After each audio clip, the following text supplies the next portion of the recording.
পুলিশকে রাজনৈতিক উদ্দেশ্যে ব্যবহারের অবসান চান 89.5% মানুষ এবং ভুয়া ও গায়েবী মামলার অবসান চান 95% মানুষ।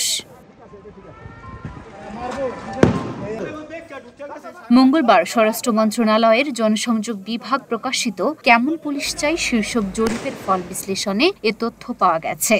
এতে দেখা গেছে উত্তরদাতাদের মধ্যে সর্বাধিক মতামত এসেছে রাজনৈতিক প্রভাবমুক্ত পুলিশ চাওয়ার ক্ষেত্রে। এছাড়া দ্বিতীয় অবস্থানে নিরপেক্ষ পুলিশ এবং তৃতীয় অবস্থানে দুর্নীতিমুক্ত পুলিশ চাই এমন ক্যাটাগরিতে মতামত এসেছে। জরিপে উঠে এসেছে পুলিশকে রাজনৈতিক উদ্দেশ্যে ব্যবহারের অবসান চান 89.5% উত্তরদাতা। ক্ষমতার অপব্যবহার করে পুলিশের দুর্নীতি বন্ধ চান 77.9% উত্তরদাতা। এছাড়া গুম ও বিচার বহির্ভূত হত্যাকাণ্ডে জড়িত মানবাধিকারের চরম লঙ্ঘন বিবেচনায় অপরাধী পুলিশকে শাস্তির আওতায় আনার পক্ষে 74.9% উত্তরদাতা। মাঠের অলরাউন্ডার আমি আর ঘরের অলরাউন্ডার টাইলক্স।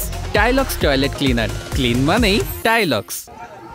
স্বরাষ্ট্র মন্ত্রণালয়ের এই জরিপে অংশ নিয়েছেন 24,442 জন উত্তরদাতা। এর মধ্যে 18 থেকে 44 বছরের ব্যক্তিদের অংশগ্রহণের হার 86.6%। তবে উত্তরদাতাদের প্রায় 95% পুরুষ।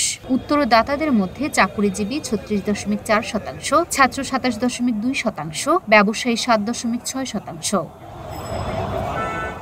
Luna Afroz, Nipa, Dhaka post.